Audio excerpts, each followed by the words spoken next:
Adik-adik mahasiswa semestinya mulai dari sekarang, bukan mulai dari sekarang semestinya, mulai dari kemarin-kemarin itu nggak perlu seharusnya memikirkan judul skripsi.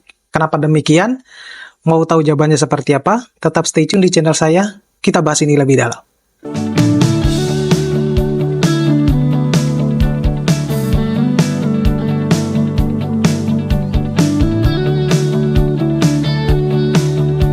Adik-adik tentunya bertanya-tanya terkait dengan pembukaan video saya tadi yang menyatakan bahwa semestinya adik-adik itu tidak perlu harus khawatir memikirkan judul skripsi saat ini, ya, apalagi seiring dengan perkembangan zaman untuk mencari judul itu adalah bukan sesuatu hal yang sulit lagi, tetapi mudah gitu ya. Bahkan dalam waktu kurang dari 5 menit Anda bisa mendapatkan judul skripsi, ya. Nah, tetapi apakah judul skripsi ini bisa Anda kembangkan atau bisa Anda lakukan ketika Anda melakukan penelitian? Nah, itu yang menjadi pertanyaan lebih besar. Ya, pertanyaan besarnya. Nah, di dalam video-video saya itu seringkali saya tekankan, meskipun banyak yang sudah bertanya baik itu melalui Instagram saya, kemudian yang melalui komentar di YouTube saya, seringkali mereka bertanya bahwa, Pak, minta tolong dong judulnya untuk jurusan ini. Nah, kemudian ada juga yang bertanya, Pak, minta tolong dong untuk jurusan ini itu kira-kira judulnya semacam apa gitu ya, atau seperti apa gitu. Pak, saya punya judul semacam ini, kira-kira seperti apa ya nanti kalau ditanya sama dosen-dosen. Nah, ini juga mungkin pesan buat teman-teman dosen ya. Saya kalau membimbing skripsi itu tidak pernah meminta judul ke mahasiswa. Ini artinya saya share pengalaman saya. Kenapa demikian? Karena bagi saya judul itu adalah bukan sesuatu tolak ukur yang paling penting di dalam sebuah kita mengerjakan skripsi atau mahasiswa mengerjakan skripsi. Kenapa demikian?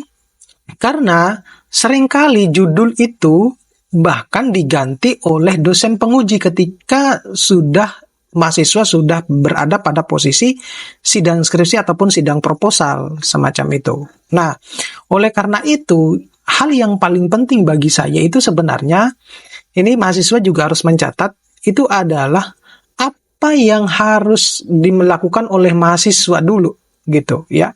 Artinya apakah yang mereka lakukan ini paham tentang apa yang nanti akan mereka lakukan gitu. Jadi, yang terpenting itu kita harus menagihnya itu adalah Anda ketika punya suatu ide itu bisa nggak Anda melakukannya. Itu dulu yang saya tagih. Semacam itu. Jadi saya lebih menekankan ke mahasiswa saya itu membuat konsep.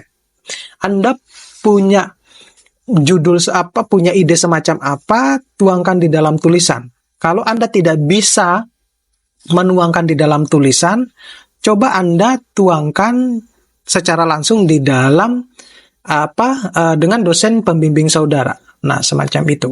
Nah, kalau saya lebih menekankannya lebih semacam itu, ya, daripada saya harus memaksa mahasiswa saya untuk membuat sebuah judul.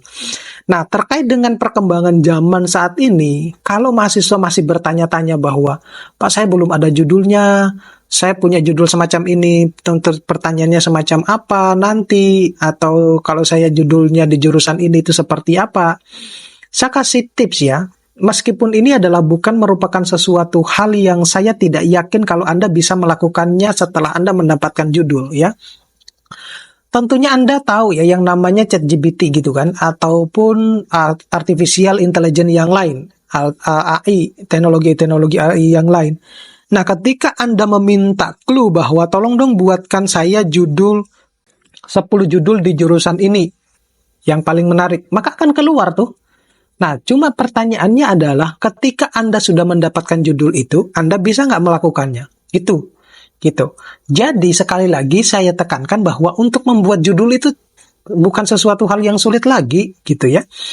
Dalam waktu kurang dari 5 menit, Anda sudah bisa mendapatkan judul tersebut, ya. Hanya saja mungkin caranya tidak tahu. Tetapi, yang saya khawatirkan setelah Anda sudah mendapatkan judul tersebut, Anda tidak bisa melakukan penelitian sesuai dengan judul tersebut. Bingung gitu. Karena idenya Anda tidak mendapatkan ide.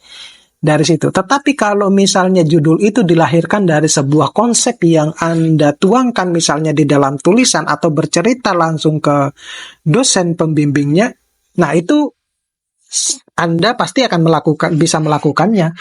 Kalau di dalam bimbingan mahasiswa saya seringkali menekankan bahwa kalau Anda serius ini proposal saudara yang hanya cuma dari bab 1 sampai bab 3, itu maka yang memang merupakan lahir dari ide saudara, maka itu 70% skripsi saudara itu sudah selesai. 70 bahkan 80% itu sudah selesai.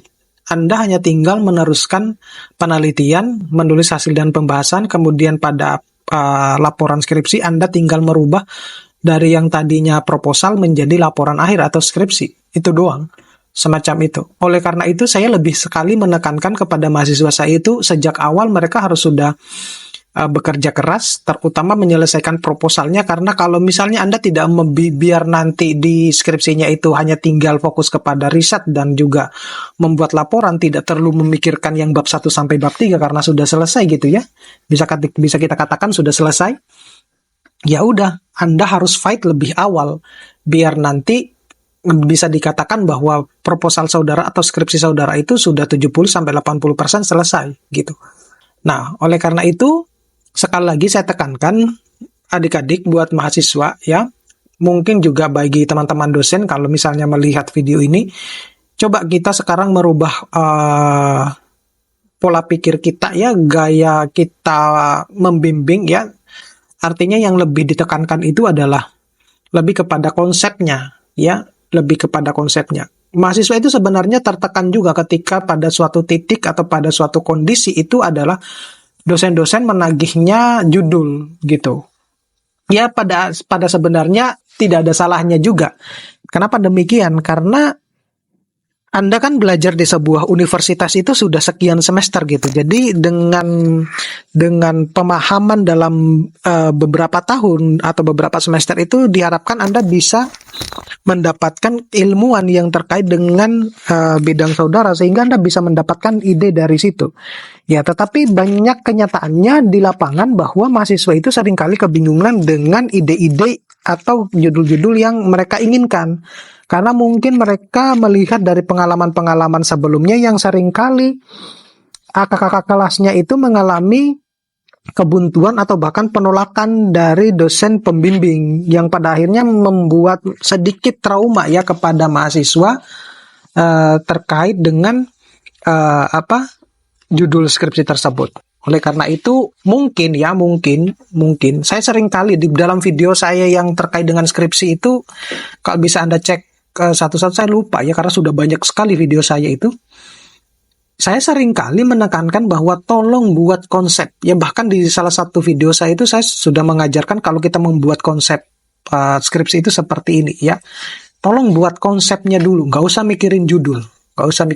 Dan pada akhirnya mahasiswa-mahasiswa saya lolos semua, nggak ada yang kemudian dirubah judulnya, karena judul itu mengikuti isi konteks yang ada di dalam skripsi tersebut ya.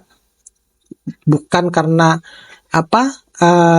isinya seperti apa, judulnya seperti apa. Nah, itu yang pada akhirnya banyak dosen-dosen penguji itu merubah